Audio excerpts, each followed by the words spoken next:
Not clear students, आज हम topic जो पढ़ेंगे उसका नाम है लिंक्स एलेगन वंशावली, सेक्स लिंक्ड इनहेरिटेंस, लिंक्स एलेगन वंशावली, लिंक एलेगन वंशावली।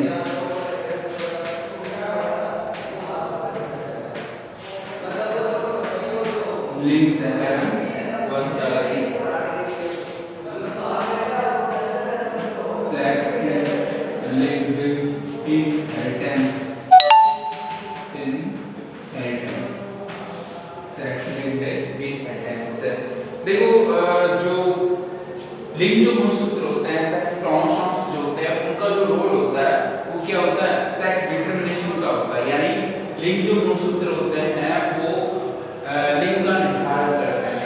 Sex is determined by sex chromosomes, यानी लिंग गुणसूत्र इसका निर्धारण करते हैं, लिंग का निर्धारण करते हैं। लेकिन कुछ रिसर्च और अनुसंधान से पता चला है कि जो लिंग गुणसूत्र होते हैं उन पर विशेष प्रकार के जीन पाए जाते हैं जो विभिन्न लक्षणों की अभिव्यक्ति करते हैं। ठीक है, यानी बहुत सारे रिसर्च से पता चला है कि जो सेक्स क्रोमोसोम्स होते हैं ना, उन पर डिफरेंट टाइप के जीन्स पाए जाते हैं जो विभिन्न कैरेक्टर्स के लिए रेस्पॉन्सिबल होते हैं। ठीक है, many types genes are found on sex chromosomes which are responsible for different characters। ठीक है, यानी देखो लिंग गुणसूत्र जो होते हैं वो लिंग का निर्धारण करते हैं, लेकिन कुछ रिसर्च और अनुसंधान से क्या पता चला है कि जो लिंग गुणसूत्र होते हैं उन पर विभिन्न लक्षणों के जीन पाए जाते हैं जो विभिन्न लक्षणों की अभिव्यक्ति करते हैं। ठीक है, वे लक्षण जिनके जीन लिंग गुणसूत्रों पर पाए जाते हैं, वे लक्षण जिनके गुण लिंग गुणसूत्रों पर पाए जाते हैं उन्हें लिंग सहलगन लक्षण कहते हैं। उन्हें क्या बोलेंगे, लिंग सहलगन लक्षण कहते हैं। और इनकी वंशागति को लिंग सहलगन वंशागति कहते हैं। क्या बोलते हैं, लिंग सहलगन वंशागति। क्या कहते हैं, लिंग सहलगन वंशागति। ठीक है, एक बार मैं इसको रिपीट करता हूं। देखो जो लिंग गुणसूत्र होते हैं वो लिंग का निर्धारण करते हैं, लेकिन कुछ अनुसंधान से क्या पता चला है कि जो लिंग गुणसूत्र होते हैं विभिन्न उन पर विभिन्न लक्षणों के जीन पाए जाते हैं जो विभिन्न लक्षणों का निर्धारण करते हैं। वे लक्षण जिनके जीन लिंग गुणसूत्रों पर पाए जाते हैं उन्हें लिंग सहलगन लक्षण कहते हैं। और इनकी वंशागति को क्या बोल देते हैं, लिंग सहलगन वंशागति कहते हैं। ठीक है, और हम देखो जो वे लक्षण जिनके जीन लिंग गुणसूत्रों पर पाए जाते हैं वे नर व मादा में समान रूप से अभिव्यक्त होते हैं, उन्हें क्रिस क्रॉस वंशागति कहते हैं। क्या बोलते हैं उनको, क्रिस क्रॉस वंशागति। क्या बोलते हैं उनको, क्रिस क्रॉस वंशागति। यानी वे लक्षण जिनके जीन नर व मादा में समान रूप से अभिव्यक्त होते हैं उनको क्या बोलेंगे, क्रिस क्रॉस वंशागति कहते हैं। ठीक है, अभी क्रिस क्रॉस जो वंशागति जो होती है इसके भी कुछ टाइप्स हैं। पहले बात करें वर्णांता, कलर ब्लाइंडनेस। क्या है, कलर ब्लाइंडनेस।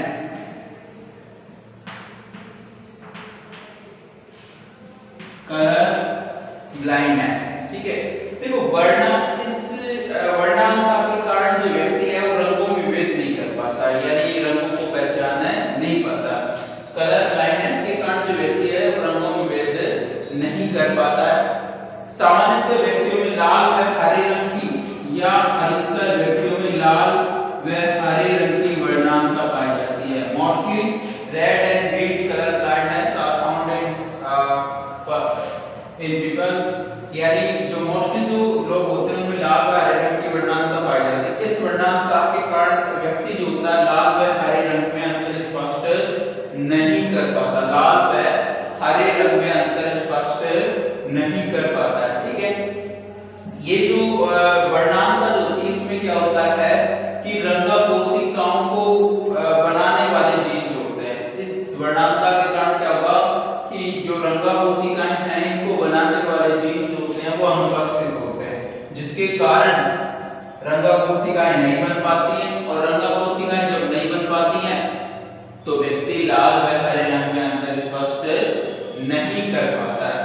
इस रोग के कारण जनरली क्या होता है कि जो मादा जो होती है ना, मादा जो होती है इस रोग की वाहक होते हैं और पुरुष जो होते हैं वो इस रोग से पीड़ित होते हैं। पुरुष इस रोग से पीड़ित होते हैं, ठीक है। मादा इस रोग की वाहक होती है और पुरुष इस रोग से पीड़ित होती है, ठीक है। अगर देखो मादा में क्या होता है, देखो इसमें कुछ इसको ये जो वर्णांतता है इसको कुछ उदाहरण या एग्जांपल से समझते हैं हम। देखो कौन कौन से एग्जांपल, देखो अगर मानते हैं, पहले मानते हैं, मैंने भी बताया कि इस रोग में मादाएं अधिकतर मादाएं वाहक होती हैं, पुरुष इस रोग से पीड़ित होते हैं। जैसे कई तरह से इसको समझते हैं। जैसे फॉर एग्जांपल है कि यदि हीमोफीलिया वर्णांत मादा का विवाह सामान्य पुरुष से करवा दिया जाए तो आने वाली संतानें कैसे होंगी? जैसे मादा, ये कैसी है? वाहक। कैसी? ये वाहक। तो इसको ऐसे दर्शाते हैं XXC। और ये क्या है? पुरुष, इसको दर्शाते हैं ऐसे सामान्य। ये तो वाहक मादा होगी और ये क्या है? सामान्य पुरुष, ठीक है। अब इनका क्रॉस करवाएं तो पता चलेगा कि संतानें कैसे होंगी। XC, इसमें क्या है? X और Y। अब इनका क्रॉस करवाया जाएगा XX, फिर इसका क्रॉस इसके साथ XY, फिर इसका क्रॉस इसके साथ XXC, फिर इसका क्रॉस इसके साथ XCY, ठीक है। देखो ये तो क्या होगा? सामान्य पुत्री। इसमें क्या है? सामान्य पुत्र। और ये कैसी है? वाहक पुत्री। और इसमें कैसा है? ग्रसित पुत्र। यानी इनकी संभावना कितनी है? सभी की 25-25% संभावना। इनकी संभावना कितनी है? 25-25% इनकी संभावना। यानी जो वाहक मादा का सामान्य पुरुष के साथ करवाया जाए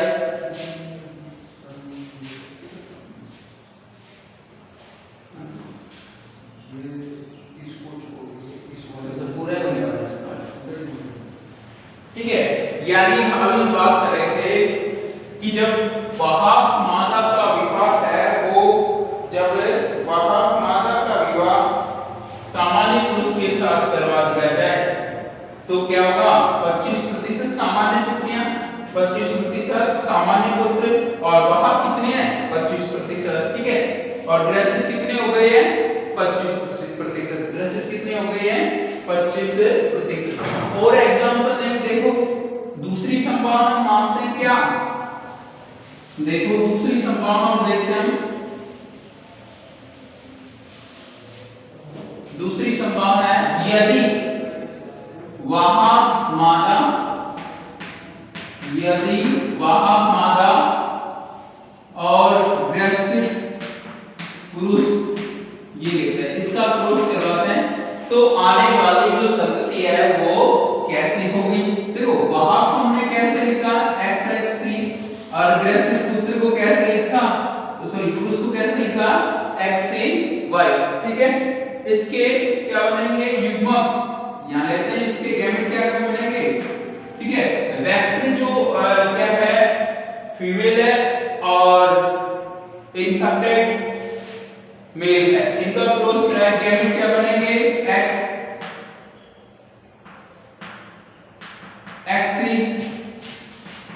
एक्सी और वाई, ये गैमेट बनते, ठीक है।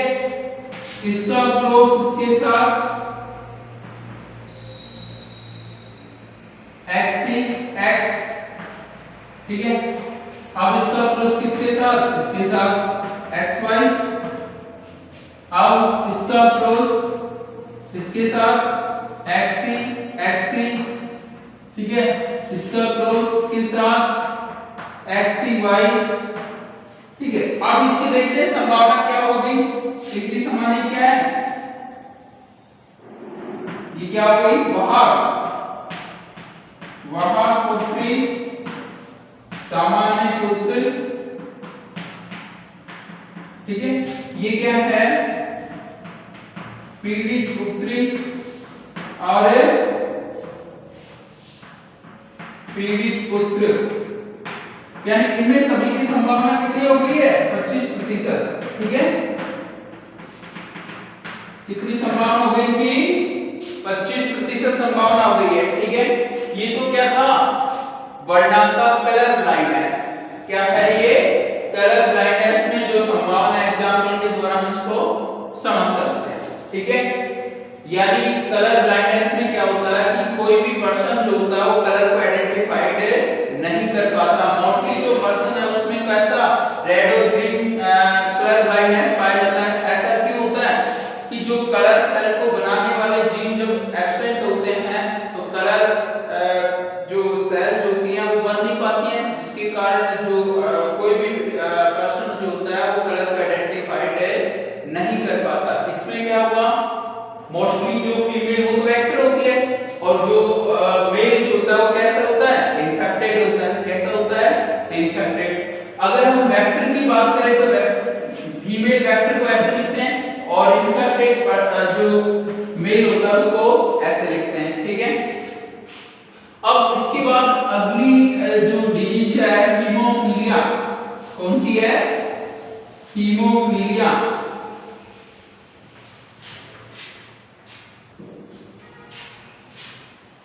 हीमोफीलिया, हीमोफीलिया,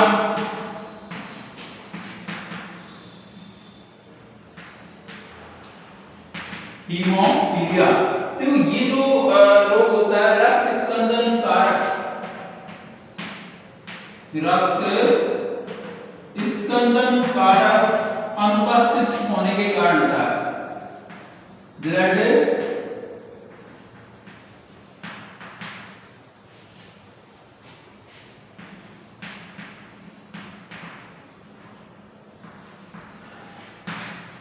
देखो यह रोग है रक्त स्कंदन कारक अनुपस्थित होने के कारण होता है, ठीक है। इस रोग के कारण क्या होता है, रक्त का थक्का नहीं बन पाता और लगातार रक्त बहता रहता है, ठीक है। यानी इस डिजीज में क्या होगा, this disease is created due to absence of a blood clotting factor. यानी किसके एब्सेंस के कारण होता है, ब्लड क्लॉटिंग फैक्टर के अनुपस्थित होने के कारण होगा। इसके एब्सेंट होने के कारण क्या, ब्लड का क्लॉट नहीं बन पाएगा, ठीक है।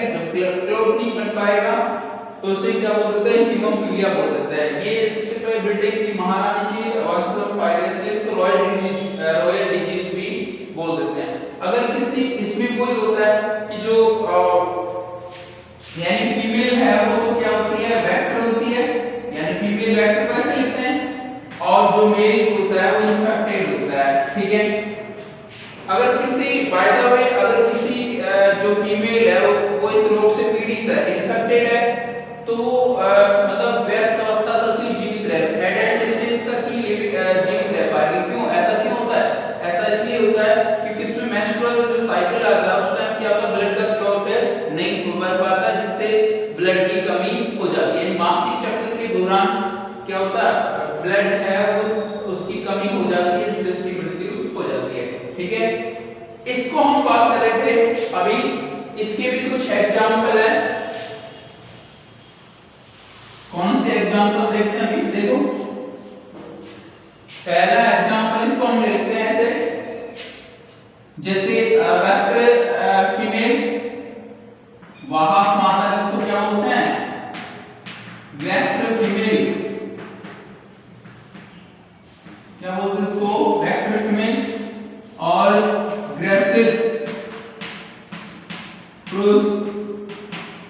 इन्फेक्टेड मेल इनका क्रॉस करवाया जाए तो आने वाली जो प्रोजेनी यानी संतति कैसी होगी? देखो वेक्टर को हमने कैसे लिखते हैं? ऐसे, और इन्फेक्टेड को ऐसे लिखते हैं, ठीक है। इसके गैमेट बनेंगे x, गैमेट क्या बनेंगे इसके? ये बनेंगे x xh, और इसके गैमेट क्या हो जाएंगे? xh और y, ठीक है। अब क्रॉस में क्या होगा? x h, इसकी क्रॉस में क्या होगा? x y, इसमें क्या होगा? x x h और x h y। देखो ये तो क्या है? वेक्टर डॉटर यानी वहां पुत्री, दिस इज नॉर्मल सन यानी सामान्य पुत्र। कितनी परसेंट? 25% इसकी पॉसिबिलिटी और इसकी है। And this is infected daughter, ग्रसित पुत्री, ठीक है। और ये भी क्या है? ग्रसित इन्फेक्टेड सन, ग्रसित पुत्र 25, ठीक है। एसएस का क्रॉस करवा, इसमें क्रॉस कराया वेक्टर फीमेल का क्रॉस किससे? इन्फेक्टेड मेल से जो है 25% progenic as vector daughter and 25% progenic as normal son and 25% possibility infected daughter, 25 possibility infected son. अगर इसको हम वैसे दूसरे तरीके से ऐसे दिखा सकते हैं, देखो अगर हम इसको डायग्राम मतलब डायग्राम या आरेख के रूप में दिखाएं तो इसको देखो, वहां अगर वेक्टर फीमेल जो होती है ना, वेक्टर फीमेल को ऐसे दिखा सकते हैं। देखो आधे गोले को काला कर देते हैं, ऐसे डार्क कर देते हैं। वेक्टर फीमेल जो होती है उसको ऐसे दिखा सकते हैं, ठीक है। और इन्फेक्टेड जो मेल होता है उसको ऐसे भी दिखा सकते हैं, ऐसे ये, ठीक है, डार्क करके ये, ठीक है। अभी हमने क्रॉस कराया, इसमें क्या क्या आया था? अभी क्रॉस करवाया था इसमें क्या आया था? वेक्टर जो डॉटर थी वो कितनी थी? 25। तो ऐसे दिखा देंगे वेक्टर को, ऐसे ऐसे दिखा सकते हैं। 25% जो डॉटर है वो कैसी है? Vector daughter. और हमने भी देखा था 25% नॉर्मल सन थे। क्या थे? नॉर्मल सन, यानी सामान्य पुत्र कितने थे? 25। तो नॉर्मल को हम ऐसे दिखाते खाली डिब्बे से, ठीक है। कितने थे? 25 सामान्य पुत्र, नॉर्मल सन। और क्या थी? एक थी 25 इन्फेक्टेड डॉटर। 25% क्या थे? Infected daughter. तो इन्फेक्टेड को हम कैसे दिखाते हैं? जो ऐसा गोला उसको डार्क कर देते हैं, ठीक है। यानी 25 क्या है? इन्फेक्टेड डॉटर, ग्रसित पुत्री। और हमने लास्ट में देखा था कि 25 है इन्फेक्टेड सन था, तो उसको ऐसे डार्क दिखा देता है,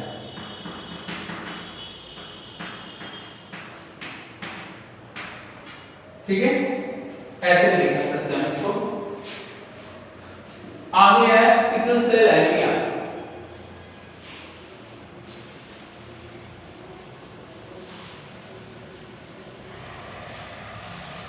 अगली डिजीज है sickle cell anaemia.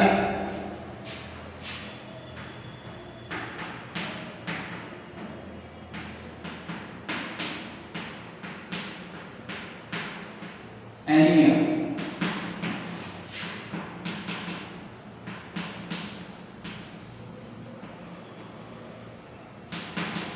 Sickle cell anaemia. देखो ये जो डिजीज होती है, इस डिजीज में हम एक डायग्राम से समझते हैं। देखो नॉर्मल पर्सन में तो डीएनए कैसे होता है?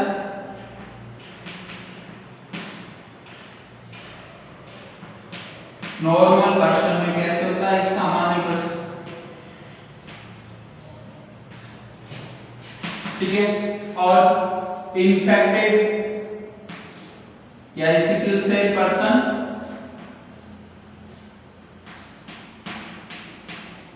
सिकल सेल व्यक्ति, इसमें क्या होगा, देखो सिकल सेल में क्या होगा, सिकल सेल पर्सन, देखो नॉर्मल जो पर्सन होता है उसमें डीएनए होता है,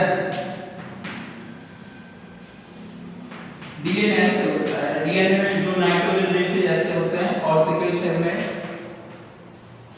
देखो हमने पहले पेपर पढ़ा था कि जी ग्वानिन के साथ क्या होता है, थाइमिन के साथ क्या है, जी के साथ क्या है, सी,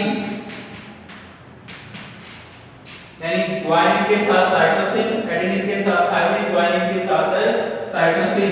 यहाँ पे क्या हो जाएगा ये, ठीक है, यहाँ पे लिखा नहीं रखा हालांकि बॉन्ड, लेकिन हमें पता है कि जी के साथ क्या रहता है, सी, ए के साथ टी और जी के साथ सी। इसमें क्या, जी के साथ सी, ए के साथ और टी के साथ ए और जी के साथ सी। आरएनए कैसे होता है, देखो सामान्य व्यक्ति में डीएनए में ऐसे नाइट्रोजन क्षारक होता है, नाइट्रोजन बेसेस, और इन्फेक्टेड पर्सन होता है उसमें ऐसे होता है। और देखो आरएनए का आपका सिंगल स्ट्रैंड होता है, यानी एक ही पॉलीन्यूक्लियोटाइड चेन पाई जाती है, तो जीएन। और देखो इसमें मैं लिखूंगा, हमने बताया कि जो आरएनए सिंगल स्ट्रैंड होता है, सिंगल स्ट्रैंड होता है, तो उसमें थाइमिन के स्थान पे क्या जाता है, यूरेसिल, ठीक है। तो इससे क्या होगा, ग्लूटामिक एमिनो एसिड बनता है, कौन सा, और इससे बनता है वेलिन एमिनो एसिड बनता है, ठीक है। Glutamic amino acid normal protein बनाता है, कौन सी, नॉर्मल प्रोटीन। और ये क्या है, म्यूटेंट प्रोटीन बनाता है, कौन सी, और म्यूटेंट जो नॉर्मल जो प्रोटीन बनेगी इससे क्या होगा, ब्लड का जो फ्लो जो होगा, ब्लड जो वेसल्स होंगे उसमें नॉर्मल होगा, लेकिन म्यूटेंट प्रोटीन के में क्या होगा, ब्लड का जो फ्लो है वो नहीं हो पाएगा, यानी इसमें क्या होता है, इसके कारण जो आरबीसी है वो सिकल सेल हो जाती है, हिंदी बोलते हैं ऐसे आकार। अब देखो इसको समझते हैं, देखो सिकल सेल एनीमिया कब होता है, देखो सिकल सेल एनीमिया होता है जब हीमोग्लोबिन की बीटा ग्लोबिन श्रृंखला चेन में, बीटा ग्लोबुलिन जो चेन होती है, देखो सिकल सेल एनीमिया होता है जब हीमोग्लोबिन की बीटा ग्लोबुलिन श्रृंखला में ग्लूटामिक एमिनो एसिड के स्थान पर वेलिन आ जाता है, तो क्या होगा, आरबीसी जो होती है वेलिन के कारण हसियाकार सिकल सेल हो जाती है, जिसके कारण रक्त का प्रवाह नहीं हो पाता है, यानी और ऑक्सीजन की आपूर्ति भी नहीं हो पाती, इसको क्या बोल देते हैं, सिकल सेल, ठीक है। जब आरबीसी हसियाकार या ऐसी स्थिति सिकल सेल हो जाती है तो शरीर में ऑक्सीजन की सप्लाई नहीं हो पाती, इसे क्या बोल देते हैं, सिकल सेल बोलते हैं। और वो कब होता है, जब हीमोग्लोबिन की बीटा ग्लोबुलिन श्रृंखला में वेलिन आ जाता है तो म्यूटेंट प्रोटीन बनते हैं, और इसके कारण जो आरबीसी है वो गोल न होकर सिकल सेल हो जाती है, ऑक्सीजन की सप्लाई रुक जाती है, ठीक है। सिकल सेल में क्या होगा कि जो देखो जिन व्यक्तियों में ऐसे जीन पाए जाते हैं HBS, वो तो क्या होगा, इन्फेक्टेड ग्रेसिव, यानी आप सिकल सेल इन्फेक्टेड को हम ऐसे दिखाते हैं, और नॉर्मल को ऐसे यानी वेक्टर को ऐसे, यानी इन्फेक्टेड पर्सन तो ऐसे होता है और वेक्टर पर्सन को ऐसे दिखाते हैं, यानी जो जिन पर्सन में ये